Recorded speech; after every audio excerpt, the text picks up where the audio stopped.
আসসালামু আলাইকুম রহমতুল্লাহ। আমি ডাক্তার আব্দুল মান্নান, পল্লী হোমিও চ্যানেলের পক্ষ থেকে আপনাকে জানাচ্ছি আন্তরিক শুভেচ্ছা এবং অভিনন্দন।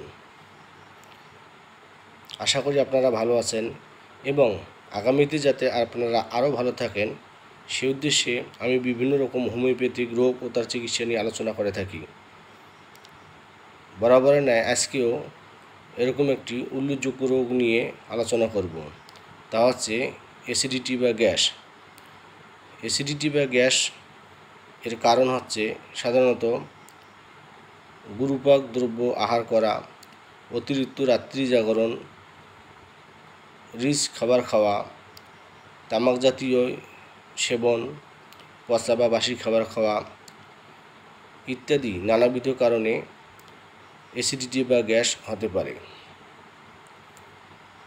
এই অ্যাসিডিটি বা গ্যাস থেকে মুক্তি পাওয়ার জন্য আপনাকে খেতে হবে, খাবারের দিকে লক্ষ্য রাখতে হবে, অর্থাৎ বেশি পরিমাণে না খাওয়া, অতিরিক্ত চর্বি জাতীয় বা তেল জাতীয় জিনিস না খাওয়া, পচা বা বাসি খাবার না খাওয়া এবং অতিরিক্ত পেট ভরে হালকা হালকা করে ঘন ঘন করে বারবার খেতে হবে এবং বেশি বেশি করে পানি পান করতে হবে। এবার আসি চিকিৎসায়। গ্যাস বা অ্যাসিডিটির জন্য কি কি ওষুধ সেবন করবেন? হোমিওপ্যাথিক ঔষধ।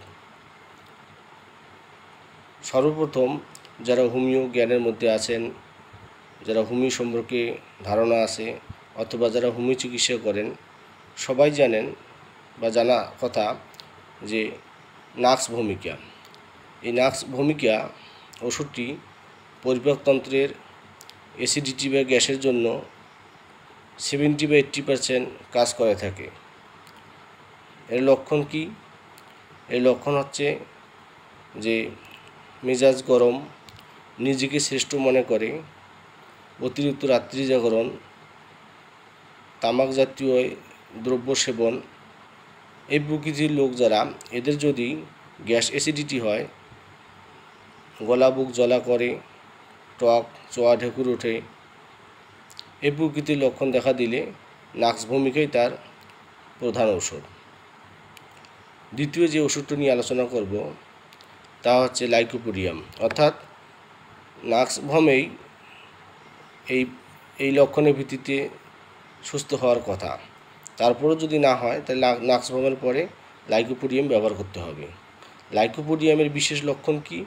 লাইকোপোডিয়ামের বিশেষ লক্ষণ হচ্ছে বিকেল 4টে থেকে রাত 8টার মধ্যে পেটের গোলযোগ বৃদ্ধি, পেট ভাটভুট করা, ভার হয়ে থাকা ইত্যাদি নানা রকম উপসর্গ দেখা দেয়। তো এর বিশেষ একটি লক্ষণ হলো যে বিকেল 4টে থেকে রাত 8টার মধ্যে পেটের অসুবিধা বৃদ্ধি হয়, পেটের মধ্যে গ্যাস বা অ্যাসিডিটি বৃদ্ধি হয়। তারপরে যে ওষুধটি নিয়ে আলোচনা করব তা হচ্ছে চায়না। চায়নার লক্ষণ হলো যে শাকসবজি বা ফল ফ্রুট খেয়ে পেটের গোলযোগ হওয়া বা অ্যাসিডিটি গ্যাস দেখা দেওয়া। এর আরেকটি অন্যতম লক্ষণ হচ্ছে যে টয়লেট করার সময় গোটা খাদ্য বা ভাঙ্গা ভাঙ্গা খাদ্য নির্গত হওয়া। এটি হচ্ছে চায়নার অন্যতম লক্ষণ। এরপরে যে ওষুধটি নিয়ে আলোচনা করব তা হচ্ছে নিট্রামফস। নিট্রামফস হচ্ছে বুক জ্বালাপোড়া করা, টক ঢেকুর ওঠা ইত্যাদি নানা রকম গ্যাস অ্যাসিডিটির জন্য নিট্রামফস একটি অন্যতম ঔষধ। এটি বায়োকেমিক ওষুধ হিসেবেও খাওয়া যায় বা সেবন করা যায়। 4টি করে বড়ি, বয়সভেদে প্রাপ্তবয়স্ক হলে 4টি করে বড়ি, 12x, 30x বা 200x রয়েছে। সকাল বিকাল দিনে 4টি বা 5টি করে বড়ি গরম পানি বা চুষে খাওয়া যায়। এরপরে আরেকটি বায়োকেমিকের ওষুধের কথা বলবো, তা হচ্ছে নিট্রাম সাল্ফ।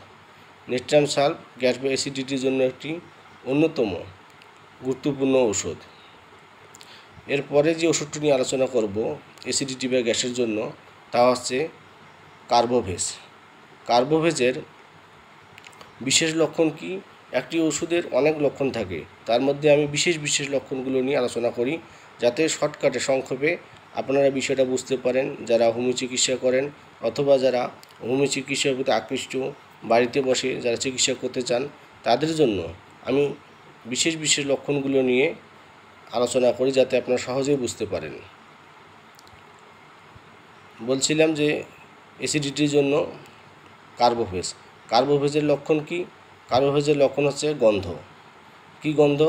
মুখ গন্ধ হওয়া, যে মানুষের কথা বললেই মুখে গন্ধ আসে এরকম একটা ভাব থাকা, তারপরে বায়ু নিঃসরণ হলে গন্ধ হয়, এবং যদি বাজ্যে যায় তাহলে এমন দুর্গন্ধ হয় যে গোটা বাড়ির লোক বুঝতে পারে তার বাজ্যের দুর্গন্ধের কথা বা টয়লেটের দুর্গন্ধের কথা। এরকম অবস্থা হলে তাহলে কার্বোফেজ ওষুধটি সেবন করবেন। তারপরে যে ওষুধটি নিয়ে আলোচনা করব গ্যাস বা অ্যাসিডিটির জন্য, তা হচ্ছে রোবিনিয়া। রোবিনিয়া 30 বা 200 পোটেন্সি। এটা কোন লক্ষণের ভিত্তিতে রোবিনিয়া ব্যবহার করবেন? রোবিনিয়া ব্যবহার করবেন যে যদি গলা বুক জ্বলা, চোয়া ঢেকুর বা তিক্ত স্বাদ এরকম লক্ষণ দেখা যায়। এর সাথে রোবিনিয়ার বিশেষ লক্ষণ হলো বুকে হালকা বিস্তর বা হালকা ব্যথা অনুভব হওয়া। যদি গ্যাস অ্যাসিডিটির সাথে বুকে ব্যথা হয় তাহলে নিঃসন্দেহে রোবিনিয়া 30 বা 200 পোটেন্সি সকাল বিকেল দিনে 2 বার সেবন করবেন। তো প্রিয় বন্ধুরা, আশা করি আপনারা বুঝতে পেরেছেন এবং আমার এই ভিডিও দেখে লাইক, কমেন্ট, শেয়ার করবেন যাতে করে আমি উৎসাহ পেলে আরও এরকম ভিডিও আপলোড করি এবং আপনারা দেখতে পারেন এবং সহজেই হোমিওপ্যাথি চিকিৎসার আপনাদের সামনে উপস্থাপন করতে চাই, যেন আপনারা বুঝতে পারেন এবং চিকিৎসা নিতে পারেন এবং যারা প্র্যাকটিস করেন তারা অভিজ্ঞতা অর্জন করতে পারেন। সর্বশেষ আপনারা সবাই ভালো থাকুন, সুস্থ থাকুন, এই আশাবাদ ব্যক্ত করে শেষ করলাম। আসসালামু আলাইকুম রহমতুল্লাহ।